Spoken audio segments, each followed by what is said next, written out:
Welcome back, everybody.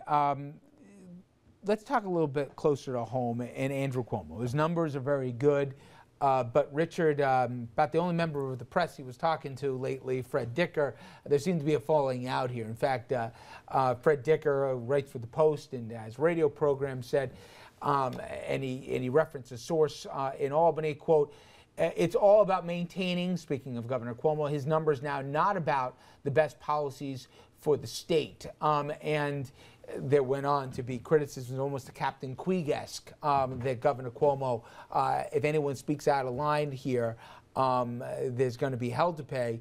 And in fact, you wrote a recent piece in the Albany Times-Union about a longtime Cuomo confidant going back to Cuomo Sr., the Syracuse mayor, who disagreed with what the governor had to say, and she got a certain visit from the lieutenant governor as a consequence. Yeah, well, I think there are two things on two levels. You can agree or disagree with the policies. Clearly, governor had a big victory for politically and on the merits on guns and Sandy.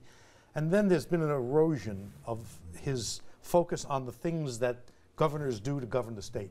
Things like casino gambling. Things like debt as a means of covering operating gaps. Things like a budget where he's given himself $3 billion worth of discretionary spending. Pork. Those things are starting to catch up to him. And it looks like, from what Dicker wrote, that his response has not been to sort of wrestle with it, but to sort of yell at the messenger. That's a dangerous sign, if it's true.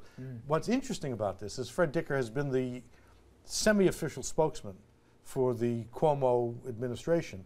He's writing the semi-authorized biography of Cuomo, set to come out in time for the presidential race. He's been widely viewed as extremely close. If this is going on there, there may be other stuff going on. There's a falling out on fracking and guns, but Dominic, at a certain point, does it come back to bite the governor that he shuts everybody out? It's worked for him so far, but he's closing the door, and if he limits it to only a source or two, there's going to be people waiting in the weeds for him. What I'm amazed about, the person that made that quote to Dicker, because it is true. If the governor finds out who that is, it's over. Your career is done.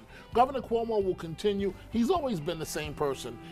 They redefined him to run for governor this time around. He runs the state his way, and there are good sides to that and bad sides. I got to hit a quick break here. We'll continue the conversation in the break. Stay with us.